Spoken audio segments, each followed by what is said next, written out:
Tell us a little bit about the Manifestor clan. Okay, the Manifestor clan walks the path of action. Now, that's not just random action, but very focused and determined action. And this is the Fire clan. So the Fire clan, we have to learn with the Manifestor how to tame and harness our will. Now, a lot of people have negative associations with will, like we think of willpower or power over others, but that's not at all what the Manifestor is about. It's about coming into contact with your own fire, your own creativity, your own empowered fire, which is your will. And so on this path of action, we learn how to align our own will with the higher will. And in doing so, I think it really safeguards us not using that will to have power over others. So it's important. And where I like to call in the Manifestor, of course, is when I want to manifest something, when I need to be creative and I need to be moving energy in a direction. I use this fire a lot when I'm thinking about hitting my target. Like if I need to set a goal, I have to write an action plan and then really hit the target, because this is about manifesting exactly what you want. The Fire clan is also about leadership and holding up the fire, like the wand, which is the sacred tool, holding up the fire to lead others out of darkness or out of ignorance and into the light. So it's partly about enlightenment. So you have to work on feeling enlightened yourself so that you can lead others and inspire others to find their own creativity and their own ability to manifest.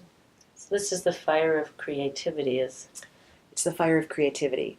But sometimes we have to learn how to tame that fire, because sometimes fire can be very destructive, like a wildfire. So a big part of the initiation is learning how to tame the fire and contain the fire, and then really radiate the fire in a focused direction. So it's about coming into your big power. Like a laser pointer fire. Right. So you've got laser fire, you've got like the sun fire. We learn all about the different kinds of fire in this Manifestor initiation. I can see as they have now built up, by this point, the other initiations have happened and you are... Right. So we're grounded with the Warrioress. Our hearts are open and clean with the path of compassion. And then we're very clear-minded, and we've gotten very clear on what we want to envision change with the visionary.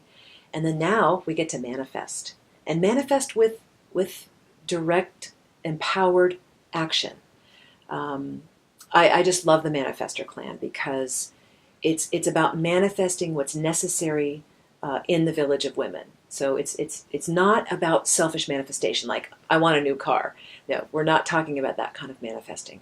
But manifesting a project that's going to bring a lot of joy and goodness to the entire community. So it has a focus of the collective. It's not selfish manifesting. So I think that's really important to say. Now, what is the shadow path of the Manifestor clan? Okay, so the shadow path of the Manifestor clan is the opposite of focused will. It's the willpower that has power over others. So I call it the path of manipulation. And the archetype there is the manipulator. And so that would be women who actually do have a very powerful sense of their own will, but they use it in a way that's very destructive, either to have power over others or to kind of railroad their own agenda to get what they want. It's very manipulative. And if you've ever been on the receiving end of someone who's trying to manipulate you with the force of their will, it's so frustrating. And sometimes people just sort of give up and they just let that woman just railroad through her life. The problem is that usually the shadow of the Manifestor women, they look really powerful and successful, but most of the time they're so empty and so lonely inside.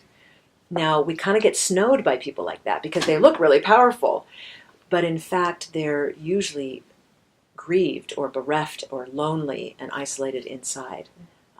And unfortunately, they continue to manipulate other people. But what do people do in their life when they're feeling manipulated all the time? They throw up their hands and they don't want to deal with that person anymore. And so they get even more lonely.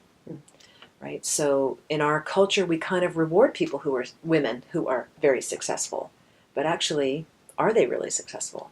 So the shadow path of the manifestor, getting what you want, is actually the manipulator who ultimately never gets what she wants because people turn away from her because she uses her willpower in a bad way. And I'm telling you, the karma will come back quickly to a woman like that.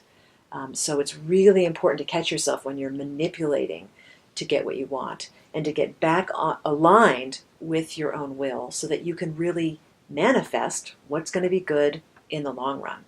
So that's a little bit about the path of manipulation.